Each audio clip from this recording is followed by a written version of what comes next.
पता नहीं ये भीम क्या जादू कर देता है लोगों पर। सब उसके पीछे पागल हो जाते हैं, और इतने पागल कि घायल होते हुए भी बैरिस्टर यहाँ पहुंच गया पैसे देने के लिए। और ये नरोत्तम जोशी तो बस बड़ी बड़ी बातें करते हैं, पैसे देने से रोक तो नहीं पाए। जीजा भाई, मुझे तुमसे 3 बातें करनी है। बोलिए। पहली बात यह कि मंजुला की समस्या का हल आखिरकार भीम ने किया। इसे यह समझना चाहिए कि पढ़ लिख कर नौकरी करने से पैसे ज्यादा कमाई जा सकते हैं, क्योंकि जितने पैसे भीम ने 5-7 दिन नौकरी करके कमाए हैं, उतने पैसे मैं और आनंद 2-4 महीने काम करके भी कमा नहीं पाएंगे। दूसरी बात कि तुम भीम के जीवन में जिसे कांटे कहकर आई हो, वो कांटे नहीं है, बल्कि संघर्ष की खेती है। और जिस खेती से महानता की फसल पैदा होती है। लेकिन ये बात तुम कभी समझ नहीं पाओगी। अब तीसरी बात भी बोल दीजिए। तीसरी बात यह कि तुम लक्ष्मी का इस्तेमाल आनंद और भीम के बीच दूरियां पैदा करने के लिए कर रही हो। उसे बंद कर दो। मैं सब समझता हूं इस घर में क्या चल रहा है, क्या हो रहा है, सब कुछ।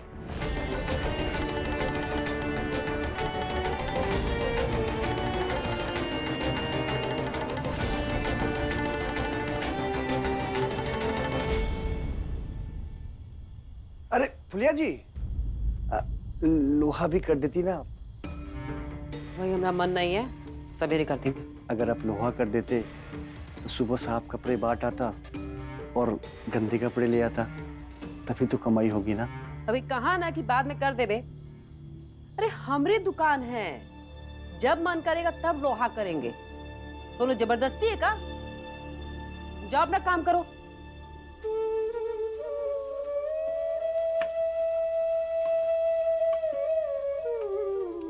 रमा, अरे आप कुछ चाहिए क्या? रुको मैं नहीं, देती कुछ नहीं चाहिए। यहाँ आ जाओ, खड़ी हो जाओ, आ जाओ। तुम्हारे लिए कुछ लाया हूँ। मेरे लिए? लेकिन रसोई में आए और लक्ष्मी दीदी आ गई तो फिर से सुनाएगी। कोई नहीं आएगा, बस चुपचाप खड़ी रहो, ऐसे घूम जाओ, घूमो।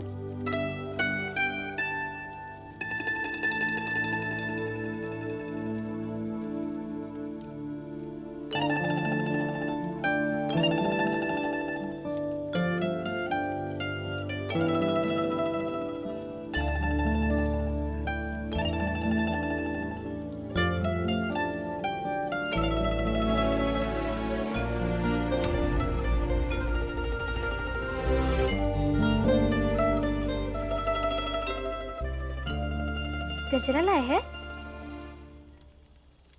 हाँ,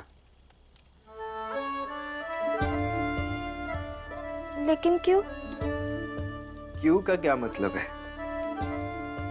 वकालत से पैसे कमाए तो तुम्हारे लिए गजरा लेकर आया। अभी लगवाती हूँ इस रमा को गजरा।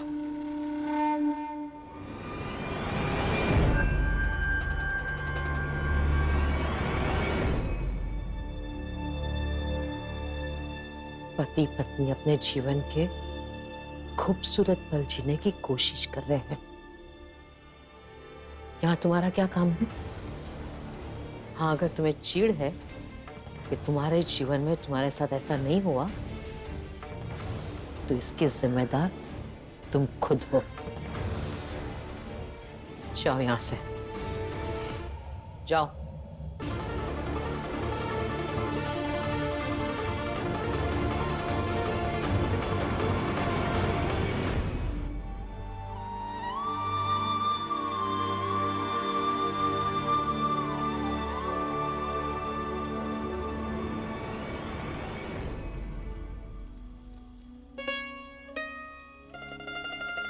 कैसा लगा? अच्छा लगा।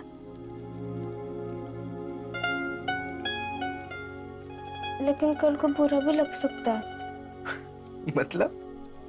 मतलब ये शुरुआत है, इसलिए आपने गजरा लाया।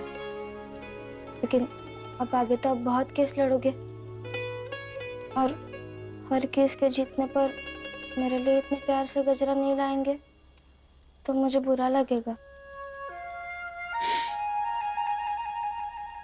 अच्छा ठीक है, आगे से चाहे मैं केस जीत जाऊं या हार जाऊं, तुम्हारे लिए गजरा जरूर लाऊंगा। पक्का? पक्का, वादा रहा।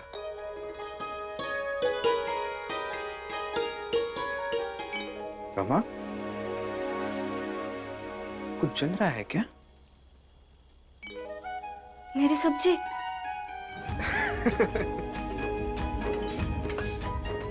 आप हंस क्या रहे हैं?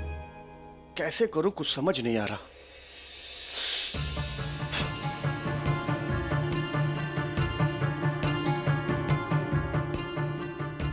कहीं कपड़ा जल ना जाए।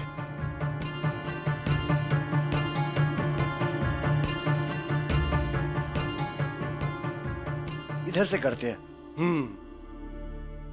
अरे हम कहे थे ना सवेरे कर देंगे। अब भाई कौन सी आफत आ गई है कि ये भाई करना है? क्या? चलो पीछे हटो, हम करके दिखाते हैं। हटो। देखा, ऐसे पानी डाला था, लोहा के लेके ऊपर से नीचे तक ऐसे दबा के करत है। हो रहा है। एक बात बता, अपनी मदद क्या कर रहा है? वो क्या है ना पुलिया जी, मैं अपनी पत्नी से बहुत प्यार करता था। जीवन की गाड़ी अच्छे से चल रही थी, अचानक से एक पहिया टूट गया और गाड़ी रुक गई। मेरा मन नहीं लगता अब। इसी बोझ को दूर करने के लिए मैं आपकी मदद करता हूँ। हमारा पहिया टूट गया, हमारा पहिया हमसे रूठ के कहीं चला गया। लेकिन एक बात बताए मंगेश, जो उससे बहुत प्यार करते है, वो आज भी अगर लौट के आए, अपने गलती का माफी हमसे मांग लेना, तो हम ओकरा माफ कर देबे।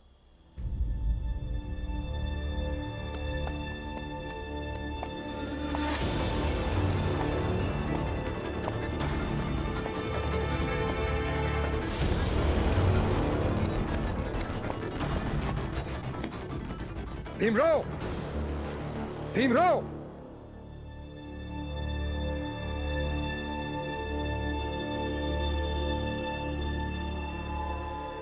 क्या हुआ? आजादी की लड़ाई लड़ने वाले क्रांतिकारियों का जासूस है ये।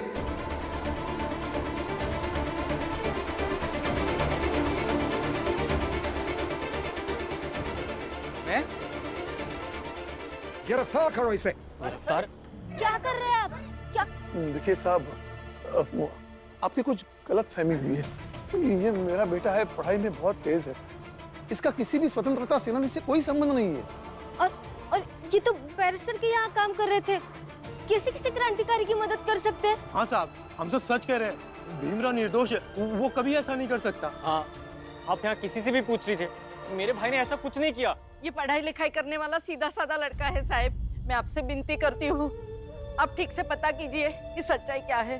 हाँ साहब, ये बहुत अच्छा लड़का है, आपको कोई गलतफहमी हो गई है। क्या सच्चाई है और क्या झूठ है, उसका फैसला सरकार लेगी।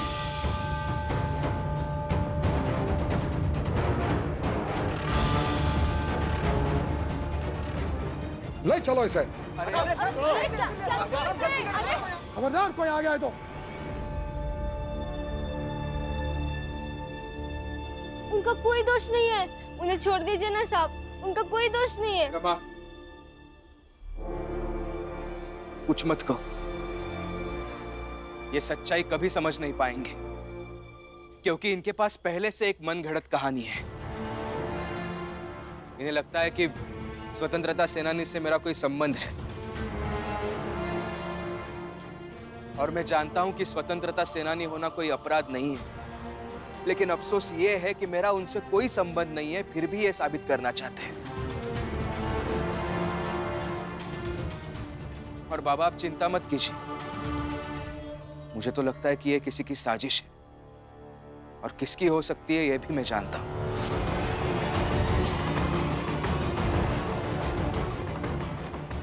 मैं अभी जा रहा हूं इनके साथ, लेकिन इनकी ये साजिश में कामयाब नहीं होने दूंगा। नहीं चलो इसे। छोड़ दीजिए ना उन्हें, छोड़ दीजिए। डरो मत रमा, ये लोग कुछ नहीं कर पाएंगे, मैं जल्दी आ रहा हूं वापस।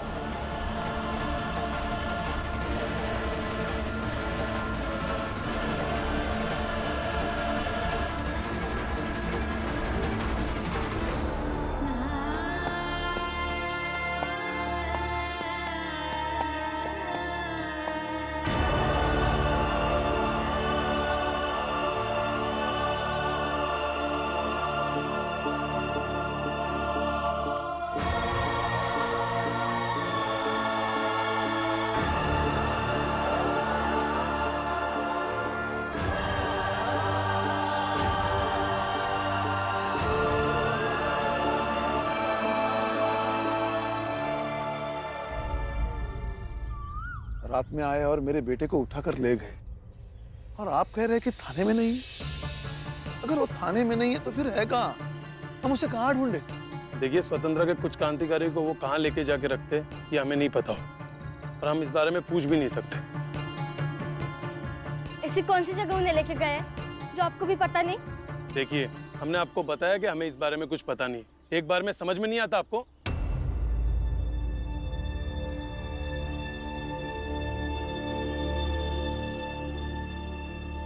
रमाबाई, मुझे मालूम है, मैं बताता हूँ। ज्यादातर समय तो वैसी जगह से लोग वापस ही नहीं आते रमाबाई,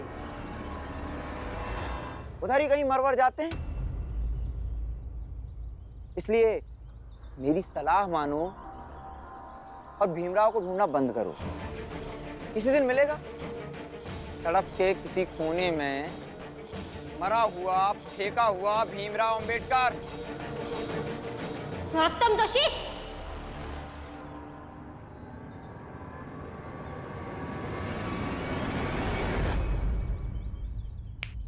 अगर मेरे पति को कुछ हुआ, मैं आपको मारकर खुद फांसी पर लटक जाऊंगी, क्योंकि ये सब आपका ही किया है। रमाबाई, भीमराव के जीवन में कुछ बुरा हो और वो नरोत्तम जोशी यानी मैं करूं तो ये मेरा सौभाग्य होगा। पर क्या बैरिस्टर बनने वाला था ना तुम्हारा पति, तो कम से कम आरोप सबूत के साथ लगाया करो।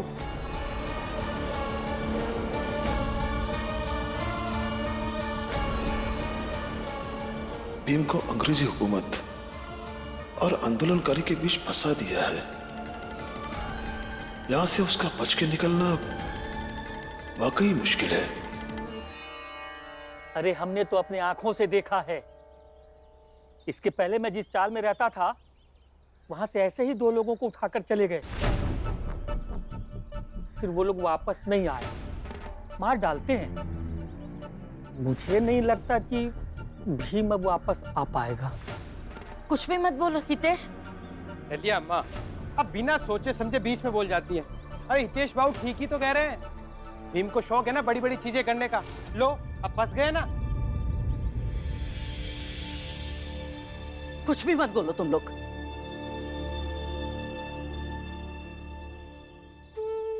दीदी, इन लोगों की बातों पे ध्यान मत दो, ये लोग तो कुछ भी बोल रहे हैं। भीम आ जाएगा वापस। फंस के वही रह जाए तो अच्छा है। भीम मर भी जाएगा तो मुझे बुरा नहीं लगेगा।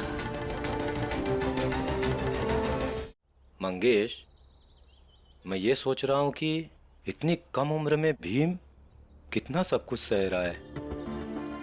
बस एक बार भीम आ जाए तो मैं उससे कहूंगा कि बेटा सब कुछ भूल कर ना सिर्फ अपनी पढ़ाई पर ध्यान दे। अकेले हमारा भीम कैसे सबसे लड़ता रहेगा। हाँ रंजन भाऊ, भीम को लेकर मुझे बहुत डर लग रहा है, पता नहीं क्या होगा।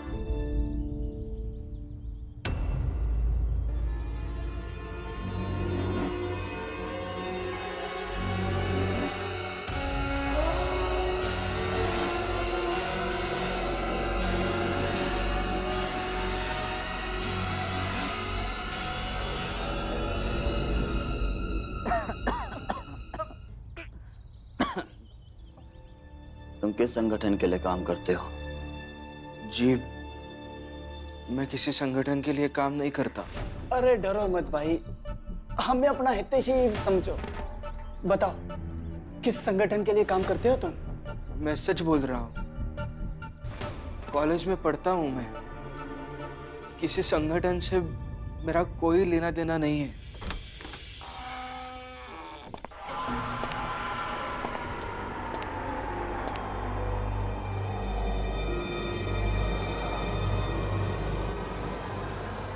तो तुम हमारे लिए काम करने के लिए तैयार हो या अभी भी जिद जिंदा है? नहीं नहीं, बिल्कुल भी नहीं। कभी नहीं। हम अपनी जान देने के लिए तुम्हारा साथ नहीं देंगे। आजादी आजादी आजादी आजादी आजादी आजादी आजादी चाहिए तुम दोनों को। आजादी, हाँ। लो आजादी।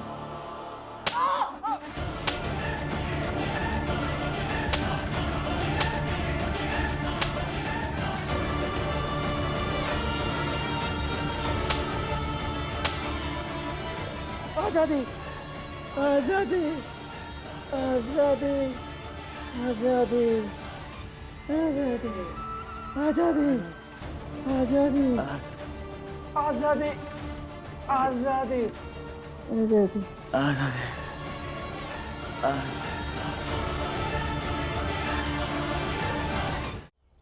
क्या? ये तो भीमराव बुरी तरह से फंस गया है। हाँ गुरुजी।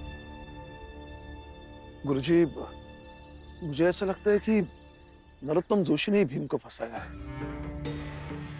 पुलिस प्रशासन भी कुछ बता नहीं पा रही है। समझ में नहीं आ रहा है क्या और कैसे करूं। बाबा, अगर प्रशासन में कोई उच्च अधिकारी के पास जाएं तो? नहीं, उससे भीमराव पे खतरा और बढ़ेगा, क्योंकि अंग्रेजी दमन नीति के रास्ते में ऐसे मसलों को कुचल दिया जाता है। फिर आप ही बताइए ना गुरुजी, कैसे पता लगेगा उनका? मेरी समझ में एक उपाय आ रहा है।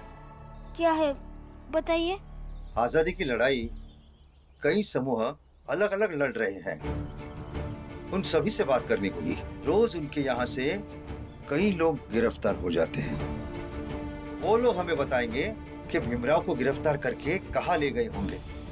तो फिर चलिए ना गुरुजी, बात करते हैं। लेकिन उसके बाद भी भीमराव को छुड़ाना बहुत मुश्किल है।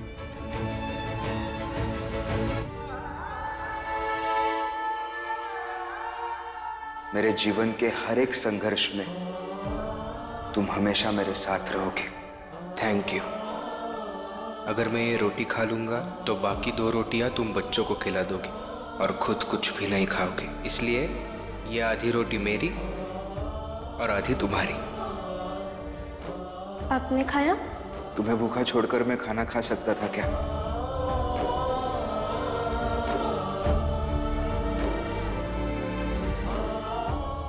ये चूड़ियाँ उन कांच के चूड़ियों जैसे चमकीली नहीं और तुम्हारे हाथों में ज्यादा देर तक नहीं रह पाएगी, लेकिन ये चूड़ियाँ हमेशा तुमको महसूस कराती रहेगी कि तुम्हारा पति हर वक्त तुम्हारे बारे में सोचता है।